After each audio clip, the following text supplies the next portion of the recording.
Hello, everyone, and welcome back to another honest review by the Joy of Pro Wrestling Network. I'm your host, Mark Ross, and today we are discussing the WWF 1994 Royal Rumble. This event was chosen for me to review. It was a contest that I held on Facebook, and it was a good random way for me to pick a new topic to review, and I knew I wanted to do a Royal Rumble, it being January and Royal Rumble season. And I wanted to do one from the past. I just couldn't figure out which one to do. So this one was chosen by the winner of the contest on Facebook. So congratulations, Justin. And the winner, Justin, will be receiving some wrestling memorabilia in the next week or so, maybe a couple weeks at max. So be expecting that, Justin. And the 1994 WWF Royal Rumble was held in Providence, Rhode Island at the Providence Civic Center in front of 14,500 fans, a sellout crowd for the WWF Royal Rumble in 1994. This was held on Saturday, January 22nd of 1994. I think that it is fitting to mention that there was a dark match that was not featured on the original Royal Rumble event. The dark match was between the Brooklyn Brawler and Jim Powers. The Brooklyn Brawler won with a swinging neck breaker and got the pinfall to win the dark match over Jim Powers before the show started. So, Vince McMahon kicks off the show, and he introduces the matches, and after he introduces the matches, he introduces the $1 Million Man. So it'll be Vince McMahon and the $1 Million Man in the commentary booth for the WWF 94 Royal Rumble.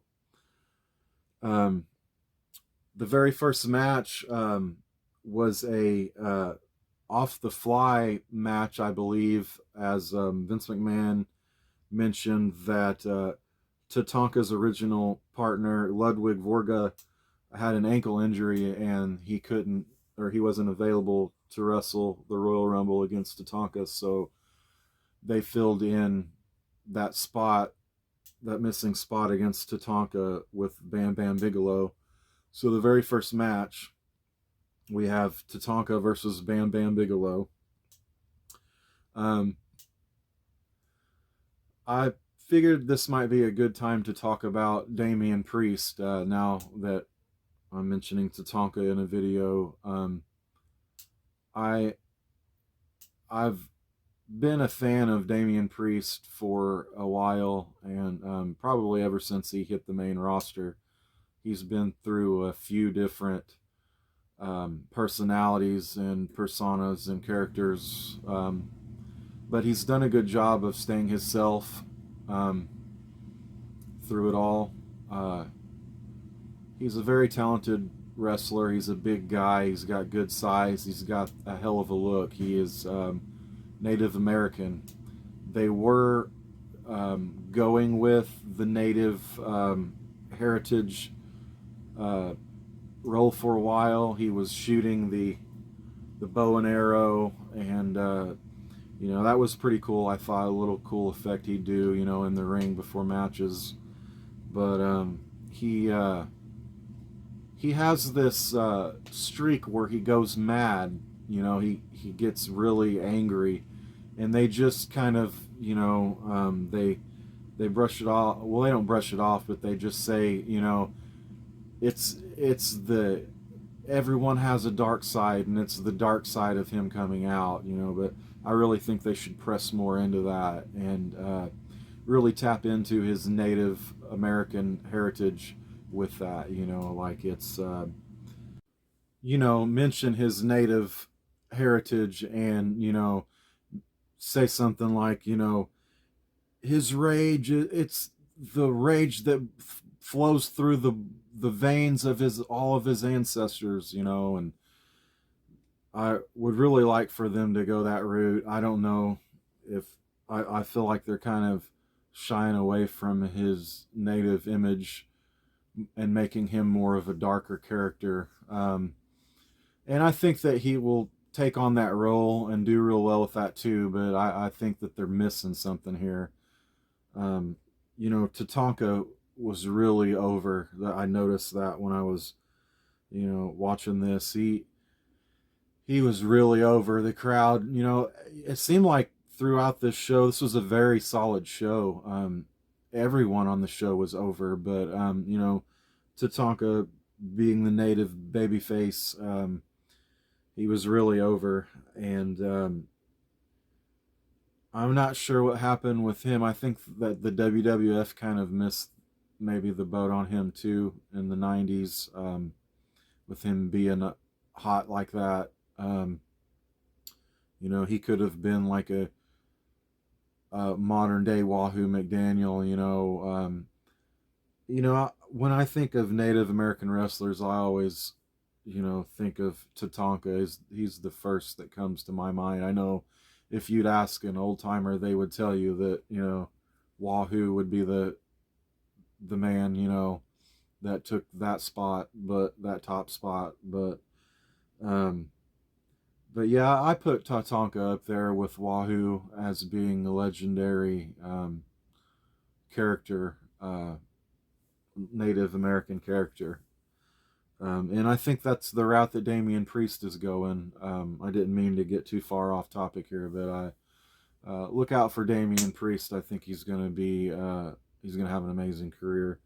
But back to the Royal Rumble, the first match starts with Tatanka and Bam Bam Bigelow. Bam Bam Bigelow has Luna Vachon out by his side, and the match starts off with the two throwing fists, and Tatanka's trying to get Bigelow down to his knees, and he's doing everything he can, and he's slowly, working him, with some shoulder blocks and some drop kicks, and he's able to get him down with a running crossbody off the ropes during the match, and he's able to control the match from there. And but Bigelow sees an opening and is able to get to his feet. Then Tatanka hits a damaging DDT, and from there Tatanka climbs the top rope and misses with a big splash. Bigelow then takes the advantage. Bigelow hits an enziguri, actually. He actually hit two, if my notes get this. I hope I got a picture of this. But he hit a couple pretty cool looking enziguris for a big guy. He's very agile, big guy, and could do them things, And you'll see he's a very good worker. He'll make appearances. He'll make appearances throughout the show. This won't be his first, the first time you see him.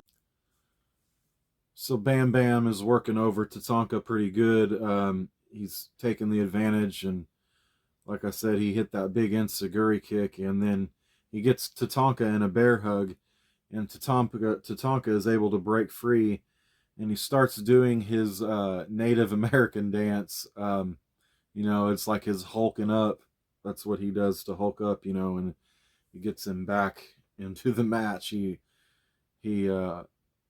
suddenly has the strength to, make a comeback, and he starts doing his native dance, his rain dance around the ring, and Bigelow, he catches him when he's got his back towards him doing his dance, and he just enziguri kicks him right to the back of the head, right to the dome, and Tatanka goes down, and Bam Bam starts taunting the crowd, and he starts doing the the dance. He starts taunting the crowd and taunting Tatanka, who's laying there. He's doing the dance and laughing at him, pointing. Then Bam Bam Bigelow he attempts a moonsault. He gets on the top rope and he attempts a moonsault, but he misses, and they're both on the ground, or they're both on the mat and laying there and in the middle of the ring, and they both of them are having a hard time getting up, but Tatanka, he gets to his feet first, and he's finally able to muster enough strength to climb to the top rope, and then he hits his big crossbody off the top and gets the pinfall 1-2-3 over Bam Bam. Very good first match to start off the show. Got the crowd hyped with the babyface like Tatanka starting the night over a humongous heel, very big heel back then, Bam Bam Bigelow. And like I said, he will be working throughout this whole show. You'll see later on in the video, but he's probably getting triple paid for this Royal Rumble, so I don't think he minded that too much. But that's what you could expect from him when he worked for you. He'd give you 110%, and he'd give you what you needed out of him, every night that he went out there. But I give this match, I'm gonna create a rating system. I'm going to call it the Meltzer system. It'll be 1 to 5 stars, of course, and I give this match 3.5 stars. It was what you really want. They couldn't have done much better for a first match. It's what you want to get the crowd into it and get the show started off in a good way. So good job to them guys.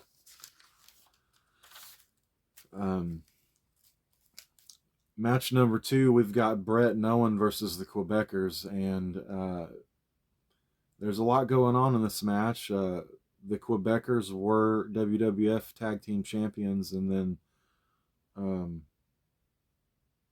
lost their belts,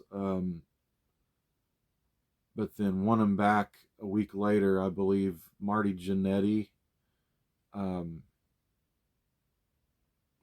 I should have done my research on this. If anyone wants to leave a comment in the comment section to answer this, but who was Marty Jannetty's tag team partner that defeated the Quebecers, a couple weeks before the Royal Rumble.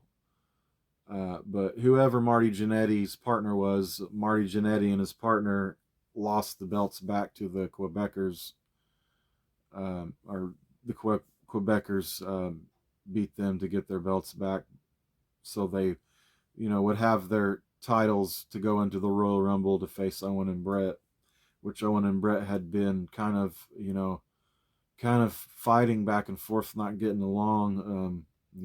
Owen feels that Bret's keeping him down and keeping him from getting the opportunities because he's kind of hogging the spotlight, and taking the shine from Owen. But so they did some vignettes before the match started, and Bret and Owen cut a promo before the match, and they were pretty much saying that they've put their differences aside and that they are going to put their energy on the Quebecers and winning the WWF Tag Team Championships.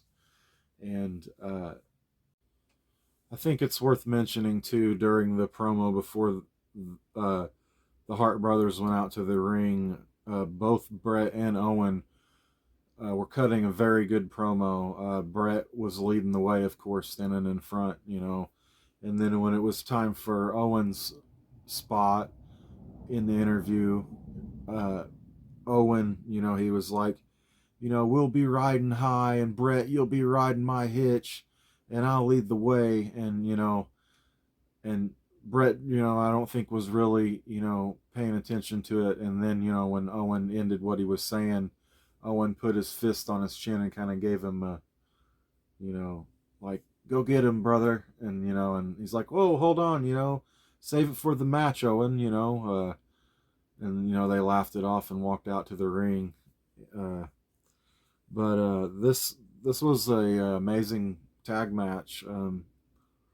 Very stiff, back and forth match. Bret starts the match Bret starts the match out, and he tags Owen in only after, a short set of moves, a couple punches. He tags Owen in, and Owen and Jacques Rougeau, he's they're wrestling back and forth, move for move. Very good wrestling match.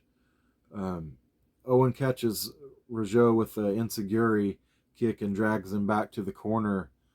And when it's time for Bret to get back in the ring, as Owen's dragging Rougeau to the corner, Bret's got his boot out, and Owen's gonna take Jacques' face and bash it in, to his big boot. So they're doing a little bit of cheating there. At the same time, the Quebecers will cheat as well later on in the match. Bret gives him his big boot as he's tagging in, and they're wrestling for a little while longer. Still a very good match. No one throughout the match really gained the advantage until there's this weird spot where all four of the wrestlers get in the ring, and they I'm not sure what was going on there, but they end up outside the ring, and then the Quebecers slide out of the ring after all the four of them ended up in the ring fighting each other awkwardly. The Quebecers slide out of the ring to get to catch a break, and Johnny Polo's out there with them, and he's pouring water on their heads and rubbing their shoulders, and consoling them, and Rougeau gets back in the ring and is met by an atomic drop, but he's able to tag. Bret pulls Pierre into the ring from the apron the hard way, and Bret goes to make a tag. They're once again cheating as Owen puts his big boot up, and this time he's the one tagging in to brother Bret. So this time Owen is using his boot as he's tagging in to cheat too. So Owen is able to take control of the match from there, and he's working Pierre pretty good, and Pierre's finally able to make a tag to Rougeau, and as Rougeau's coming in the ring, he's distracting the referee, and he has his back to what's going on really in the Quebecer corner, and Pierre's choking Bret with the tag rope. Yes, boys and girls, there is a tag rope, and you are supposed to use it when you are tagging in to your partner. It's a lot of this wrestling these days don't keep to that tradition, and they don't even consider the tag rope, or a lot of the fans don't even realize it's there, because you'll have guys tagging in blindly, halfway up the apron, nowhere near a tag rope. You're supposed to have your hand on the tag rope as you're tagging in. That's the rule. I know rules get broken in wrestling, but you still, there's a structure to this. There's levels. But anyway, so they're choking out Bret. They're able to distract the referee, and Owens kind of making it worse because he's telling the referee, look over there, they're choking him, and he's like, get back to your corner, I'll take care of it, and same time Bret's getting choked out with the tag rope in the corner. But so the Quebecers are able to can get the match back in their swinging in their favor, and so they're using real quick tags in and out, good wrestling, good tag team wrestling in and out, tagging in and out, and to wear down the Hitman, working his leg pretty good, and Bret's having a hard time, but he's able to make a hot tag to Owen, and Owen starts cleaning house. He's going to town and beating some ass, and Owen gets Rougeau in the sharpshooter, and Pierre tries to interfere, The referee shoos Bret back to his corner as Pierre is able to blindside him from behind. So, Owen's got the sharpshooter as he, he's getting blindsided, and, more dirty, dastardly deeds by the Quebecers, but still more good tag team wrestling, tagging in and out, and doing the same thing they did to Bret, only this time they're wearing Owen out. And Owen makes a, tags in Bret, and Bret fights them both off, and Owen rolls back out. Quebecers work on Bret's leg on the outside. They got Bret on the outside of the ring, and they're using weapons. Owen's like, a lot of distracting, the referee, or the referee's just blindly not paying attention. He's too worried about, the person telling the truth is, got the attention of the referee. So, the bad stuff happened and the referee's not seeing it because he's got the attention of the baby face. He doesn't have the attention of the heel. So, and the refs are distracted by Owen, because Owen's like, open your eyes to what's going on. He's like, get back in the ring, and Pierre and Rougeau are outside just stomping on Hitman, out there working his leg real good and his knee. And they took Johnny Polo's golf club, or his polo stick, and whacked him with it a couple good times, and maybe hit him with the chair. And they were, using the steps or whatever they had to do to, tear Hitman's legs up to where he couldn't, use that sharpshooter later on in the match. And that'll work to their advantage, as you'll see here later on. But Bret's in some bad shape outside as the Rougeaus are, or Rougeau and Pierre, the Quebecers, are working on Bret's leg outside the ring, and Owen can't get it to stop. And, finally, Owen's able to fight him off on his own outside, and fight him off of Bret, and he rolls Bret into the ring, back into the ring. And at this point, Bret can't even stand up. Owen rolls Bret back into the ring, and the Quebecers try a double team move off the top rope, but they miss. And instead of Bret making the tag to his brother, he puts Pierre in the sharpshooter, or he's trying to put him in the sharpshooter. He's got his legs locked in, pretty good.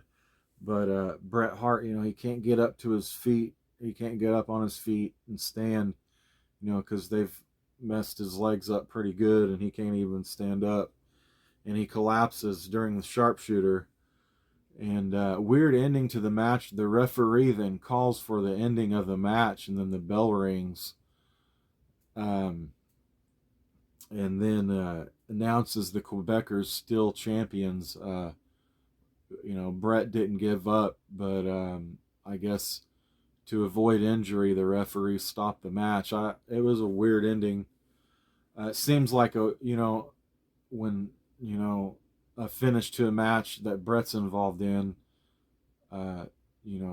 they can't come up with a solution. They come up with a weird ending like this, instead of Bret losing, which he probably should have lost or got pinned or something in this match, or I know the point was that he couldn't tag in Owen, and that was the whole story, that he should have tagged in his brother or whatnot. But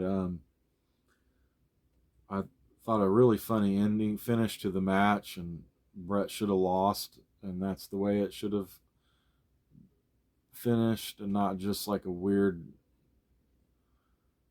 referee end of the match. But anyway, I gave it 3 stars. I would have gave it more besides that weird ending, but so the referee calls for the match to end, and the Quebecers are cheering, and they run off with their tag team belts, and Owen's just pissed off. He's throwing a temper tantrum in the ring, and he's kicking the ropes and just, you're selfish, Bret. Why didn't you just tag me? And he's like telling Bret, Bret's laying on his back, he holding his legs, he can't stand up. Owen's not helping him up, and Owen's yelling at him, and Bret's like, I can't get up, I couldn't tag you, and Owen's like, you should have tagged me. And then finally Bret gets enough strength that, Owen doesn't help him up, but Bret is helping himself up by the ropes, and he finally gets to his feet, and Owen kicks his legs out from underneath him, so he's on his back again. And Owen's, you should have tagged me. You're selfish, and this was my chance, and you blew it for me, and you just only think about yourself. You wanted to put the sharpshooter on, and so they have Owen's walking to the back, and yelling and throwing a temper tantrum, and Bret's out there hurt really bad, and he can't move and get up and walk. And for some reason they don't bring doctors out, they bring Pat Patterson out, and the Hebner brothers and a couple referees to help carry Bret to the back and put him on a stretcher. And as they're carrying him to the back, up the ramp to the back on the stretcher, Owen's cutting a promo in the back in the locker room, and it's on the screen, and Bret can see it, and they're like facing the screen, and Owen's like, you're selfish, this was my opportunity.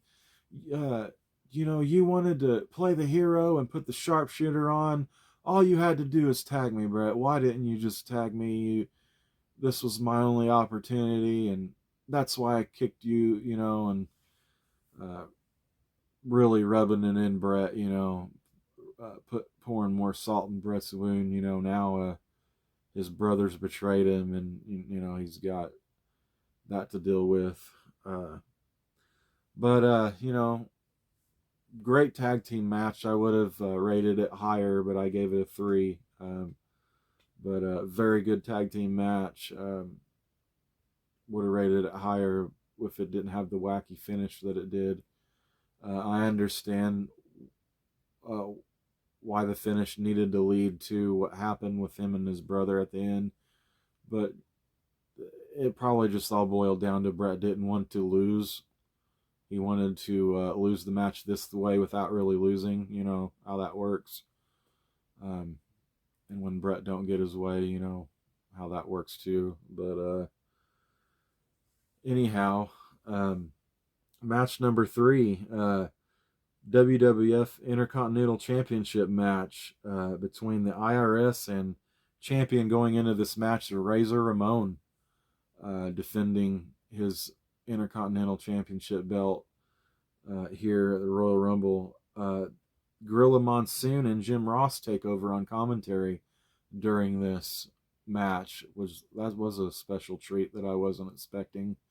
I know I've seen this event before, but I didn't remember that they come in and call this match here. Two of the best announcers in the business working together. It was pretty awesome to hear them call this match. Match started out fairly slow at the beginning. As the match built up, they started to get more stiff, more physical, more quicker, and then more action by the time it was actually moving really fast, and then the action moves onto the floor. IRS throws a Razor into the ring post, and then he throws him back into the ring and continues to dominate the match. IRS had most of this match. He had Razor, he must have, done his homework on Razor here before he came into this match. He prepared, and he controlled most of this match and had an offense over Razor during most of this. He was using the ropes to cheat. There's more, work in the science of a pro wrestling match. To me, these are much better spots than Luchasaurus power bombing somebody off the ring apron on through a table for no reason at all, and then hurting somebody just for the what do you call it, the thrill of it, or the shock value of it, instead of actually coming up with good Scientology in a wrestling match. Scientology, that was probably a silly word, but science of a wrestling match, psychology of it all. But IRS is using the ropes to cheat as the referee, can't see or is blinded, it's out of his peripheral vision. He's got a sleeper hold or something on him, and he's using his legs as leverage, more put more force into the move,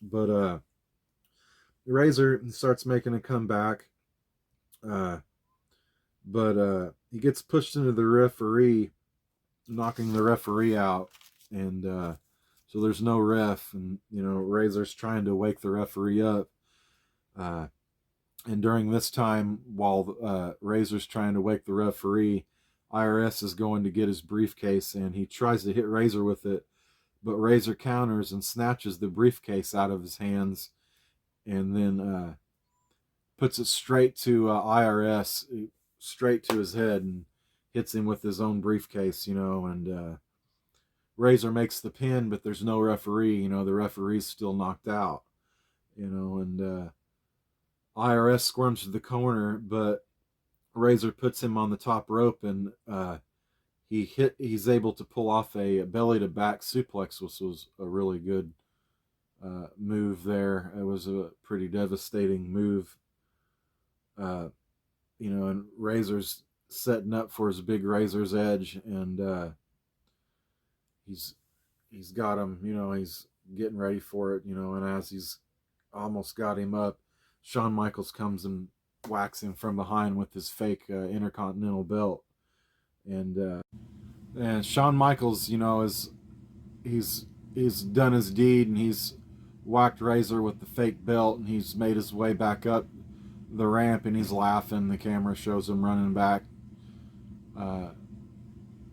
to the locker room, smiling and laughing at what he'd just done. And so all three men are laying in the ring, the referee included. Razor and IRS are both laying on the mat with the ref knocked out. Both the IRS, or Erwin Shyster, he started to get up before any of them, and as he started to get up, the referee started waking up, and he slowly made the cover, and the ref slowly counted 1, 2, 3. So new champion, IC champion, IRS, he's got his belt and he's celebrating, but wait, here comes Earl Hebner. He says, let me explain to you, referee, what really happened while you weren't paying attention. And he's explaining to the referee what had just happened and why you need to reverse your decision. So I don't know if they came up to a conclusion or a solution, or an answer to what had just happened, and agreement. But as all this was happening, the referees were discussing the solution.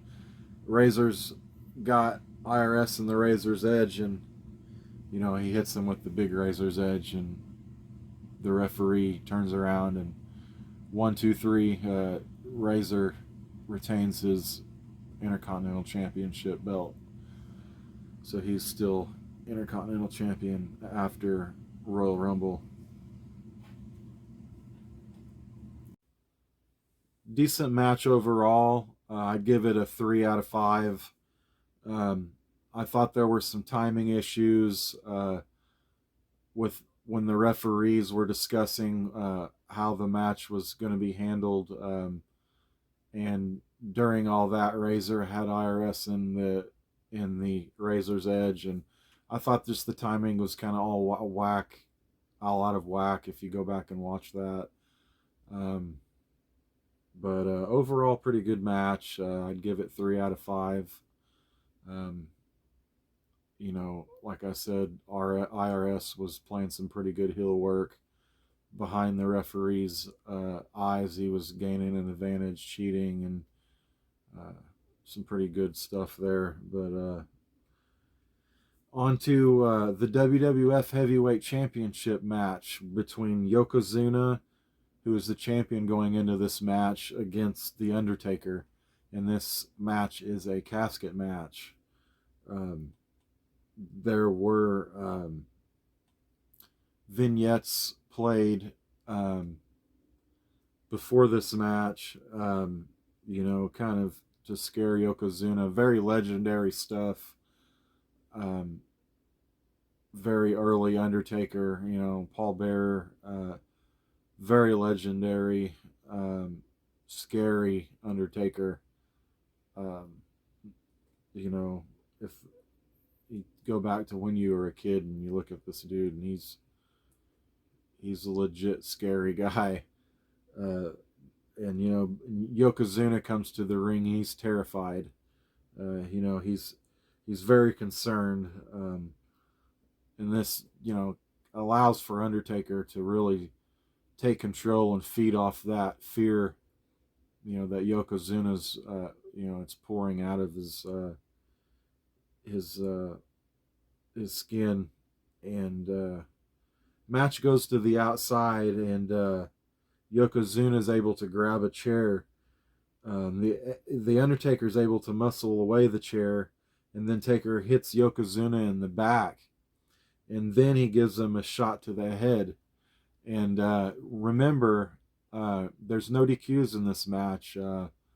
Anything goes, anything can happen. All you got, you know, the only rule is you just roll your opponent into the casket, and that's how, and you got to close the lid, and that's how you win.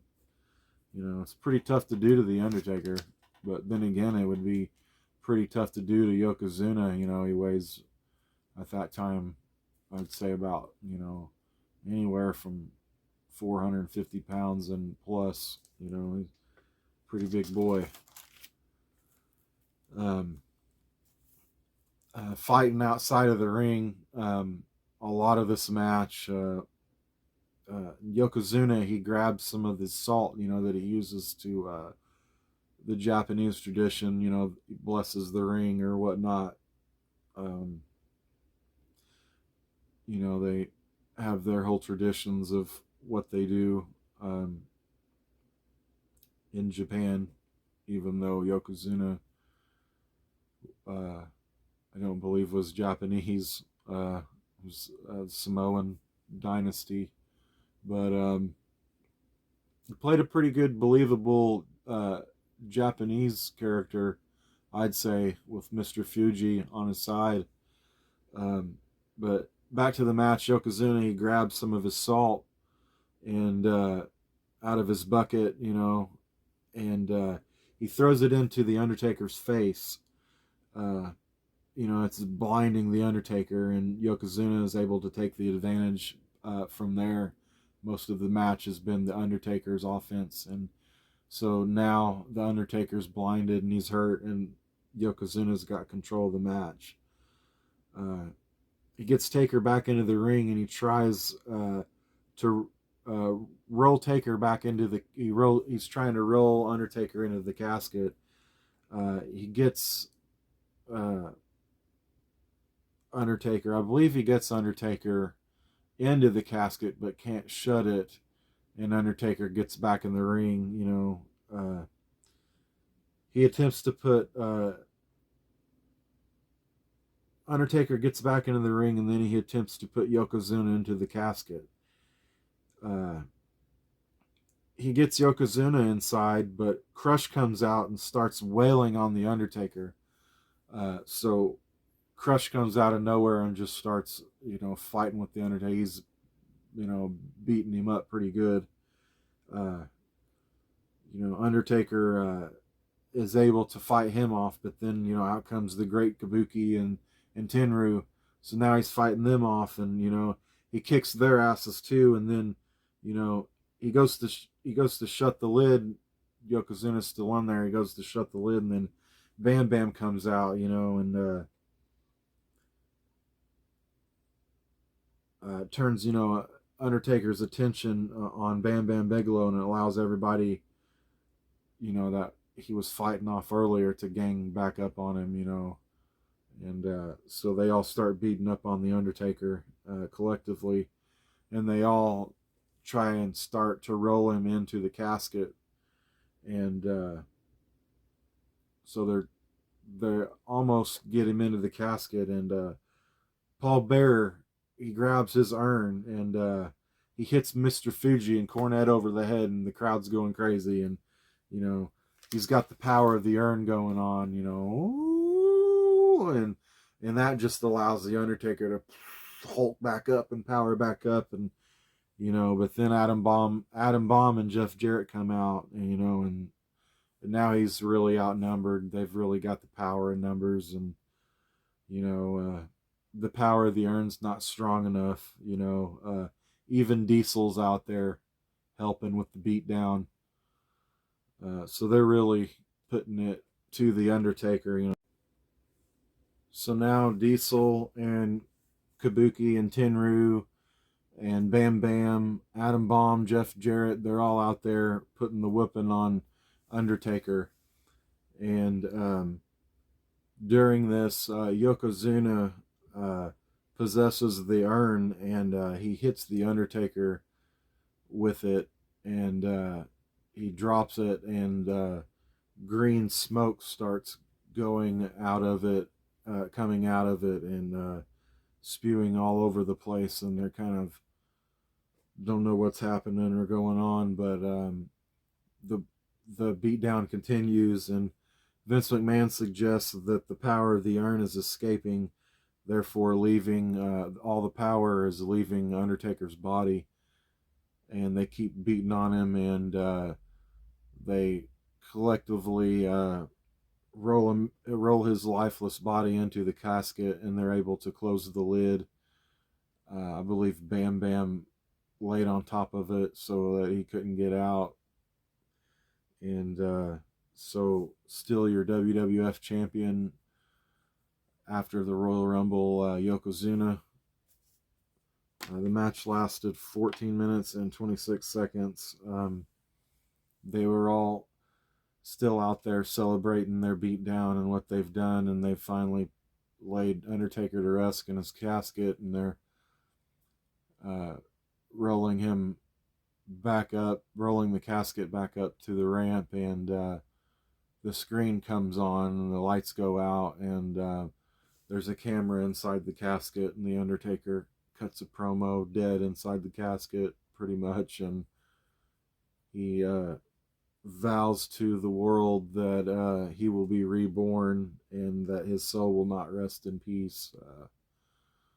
But it was just kind of like a foreshadowing of what's to come, that he'll be back. After that happens, everybody's all scared off, and Paul Bearer comes back with the urn, and he leaves, kind of prays, lays his head down, and in thanks, knowing that the Undertaker will soon be back. And he pushes the casket to the back and carries that away with him. So very classic stuff by the Undertaker and Paul Bearer throughout this Royal Rumble event. Very legendary stuff. Classic WWE footage there during this. I don't think that I rated this match, but I don't really think that you can get any better of a story being told out there between these two guys and everybody that was involved in this match. Would I say it was the best wrestling match that I've ever seen? No, but I think I'd still give this a 5 because it served its purpose, and the crowd was really into it, and the theatrics at the end. It took all those men to put him down, but you can't. His soul will live forever, and he'll never rest in peace. So he will always come back for vengeance. But very good match. Doesn't get any better than that. Go and check it out, that casket match. But moving on to the Royal Rumble match, winner gets a chance at the WWF Championship main event at WrestleMania. Scott Steiner, number 1, starts out, and Samu is number 2, head shrinker Samu. Rick Steiner shortly enters the ring at number 3, and they're able to kind of tag team up and double team up on Samu, and one of them, Scott Steiner, eliminates Samu, and during this you could tell Rick Steiner looks a lot like his son Braun Breaker. When you look at him during this match, the short time he was in this match, he was eliminated very quickly. I was trying to find on my notes, maybe I'll find it eventually, but not quite sure who he was eliminated by. I'd say Diesel eliminated him because Diesel came in and started cleaning house. So Diesel comes in at number 7, and Diesel shortly eliminates Bart Gunn, Scott Steiner, Owen Hart, and Quang. Then Bob Backlund comes out there. He attempts to eliminate Diesel. He almost gets him over, actually, and then Diesel's able to break free and then is able to get Bob Backlund over the top rope easily. Actually, I don't remember if it was easily. I'd have to go back and see, but he gets Bob Backlund over the top rope, and he stands alone. My notes say Bob Backlund comes close to eliminating Diesel, but Diesel is able to escape with a shot to the eye. So Diesel uses a shot to Bob Backlund's eye to get out of that, where he's almost getting eliminated over the rope. And I didn't remember that part there. And so Diesel, gets him in the eye and is able to throw Backlund over the top rope. Billy Gunn comes out and he's quickly eliminated.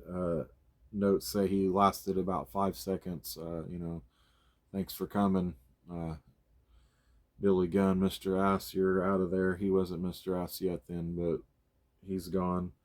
Virgil comes out at number 10. He's also eliminated very quickly. All of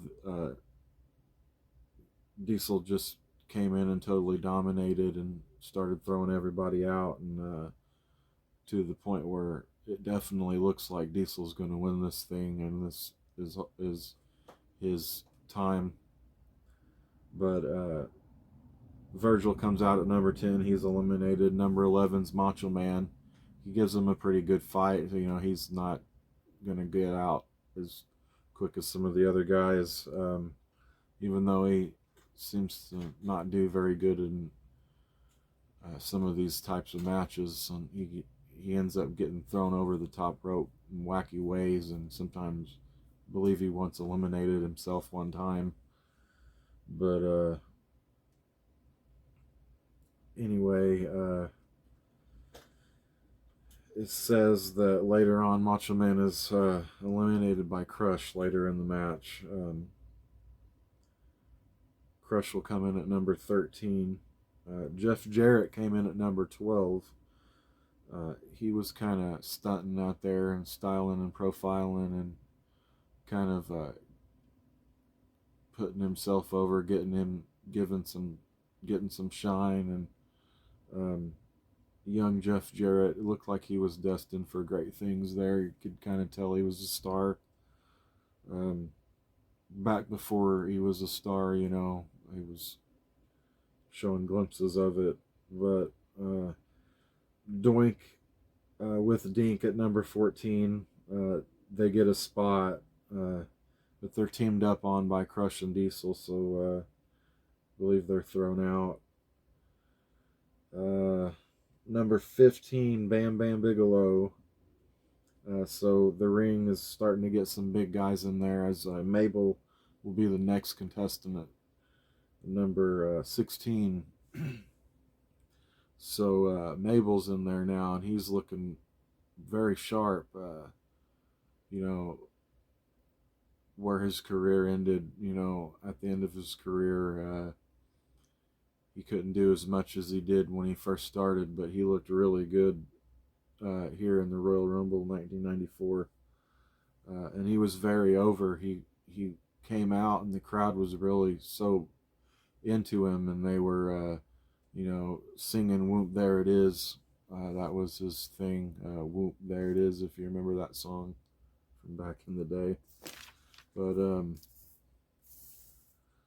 yeah, Mabel comes in, and he's really a force to be reckoned with, and he's putting the beat down on all the bigger guys too. He's even giving Diesel some. And number 17, Sparkplug Holly, back when they were calling him Sparky Plug. I think that was his debut. The 94 Royal Rumble is what Vince said. I believe that's what he said.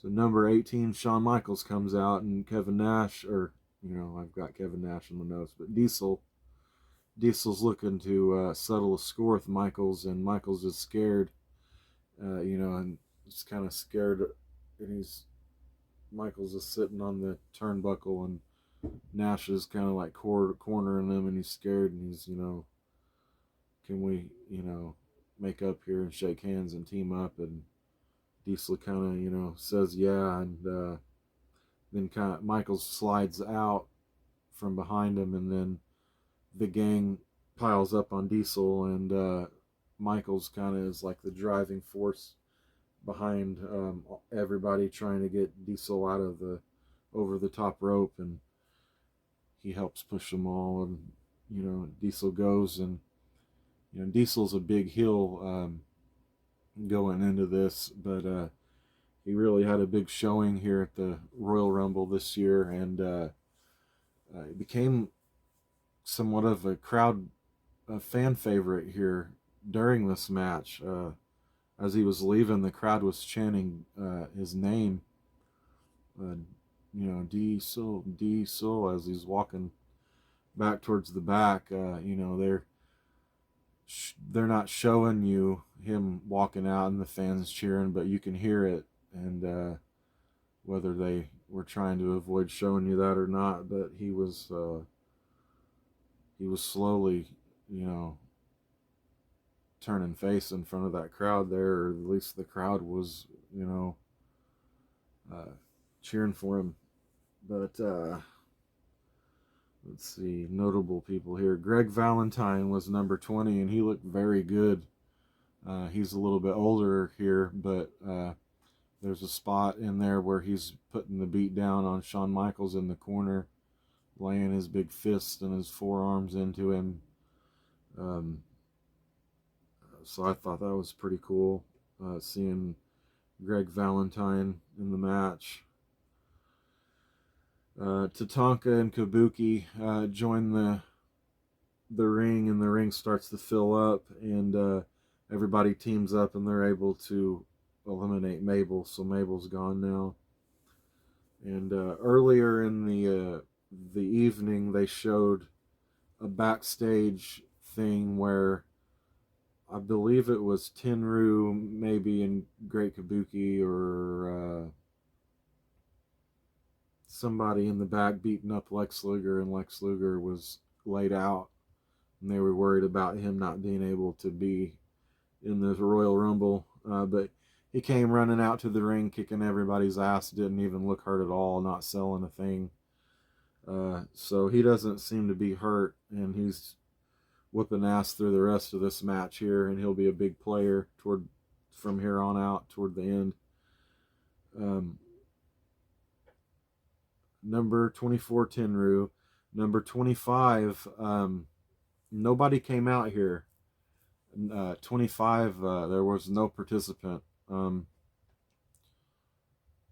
We believed it was Bret Hart, because after his injury, we wasn't sure if he was going to be able to be in this here, because Owen Hart just, betrayed him, and he's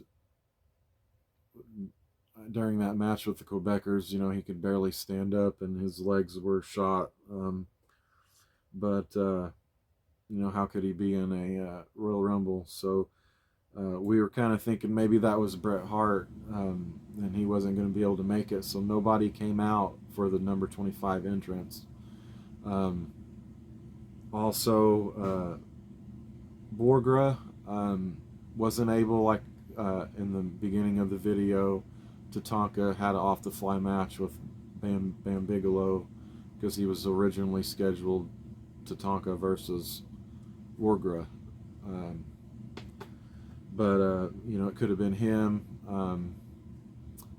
Owen Hart mentioned in his promo when he's telling Bret through the television screen, "You should have tagged me, you're selfish," he's telling him that he's going to be in the Royal Rumble, and maybe they just changed their mind and was like, "Okay, Owen, I don't think we're going to have you go out," I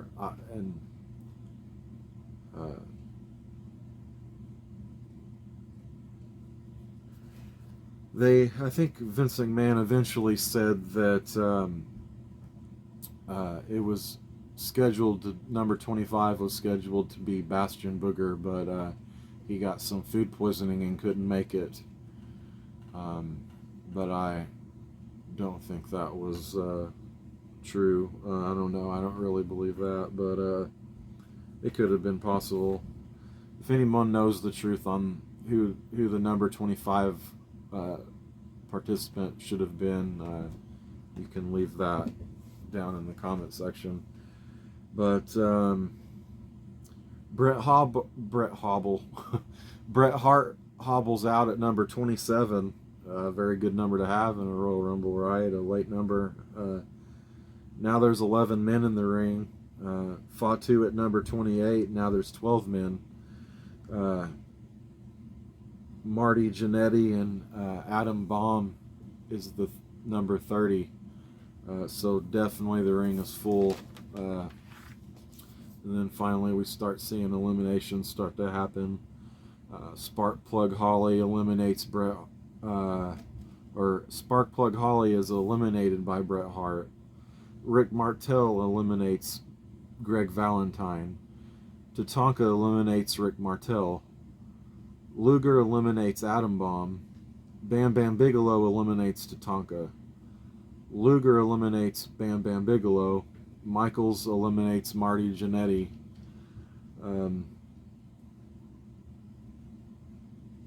Luger and Hart eliminate Tenryu. So Luger and Bret Hart team up to eliminate Tenryu. And now we're down to 4 men. Bret Hart, Lex Luger, Shawn Michaels, and Head Shrinker Fatu. So they, Bret and Shawn, they do this spot, or I'm sorry, Bret and Lex, they do this spot where they're like fighting off their separate opponents, and they throw them out of the ring, and now it's Bret Hart and Lex Luger, going at it, and they're the final 2, and so they're going at it, and they're wrestling toward the rope, and they both fall through the rope at the same time and land on their feet hit the floor over the top rope at the same time. so they were both eliminated together at the same time.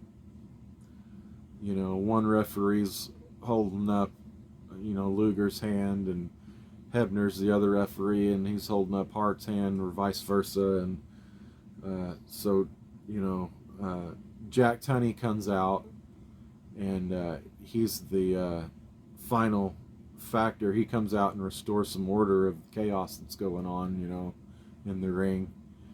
And he calls it basically that he says the winners of the 1994 Royal Rumble. You know, he's telling Howard Finkel to declare them both the winner over the microphone. And he's like, let me get this straight, they both win. And then he goes back and he's like, and the winner of the 94 Royal Rumble, Lex Luger and Bret Hart. You know, and the crowd's just like, what? Which that was kind of different and groundbreaking. You know, no winner, two winners at the same time, but pretty different and pretty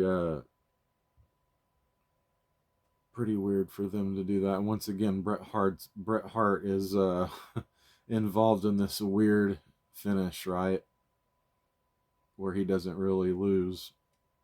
Once again, go back through history and all the Bret Hart, you'll see what I'm talking about. This guy is something else. But anyway, they're both declared the winners of the Royal Rumble, and they shake hands at the end, and it's all good. And my thoughts overall on the 1994 WWF Royal Rumble. I think it was a great show all around, very solid. It showcased the Royal Rumble match itself, showcased some stars, like some younger stars like Jeff Jarrett, even, and it really showcased Diesel. And actually, like we talked about, by the end of it, the fans were cheering for him as a heel, you know. But a lot of stories being told in each match, and it made me kind of wish that WWE ran their shows this way, like they did here in 1994. It was a very legendary time and a memorable era for WWF, WWE, and overall great show. And I'm very glad that I got to review this one. This was actually one of the better Royal Rumbles that I've seen, and it was a whole lot of fun doing this one.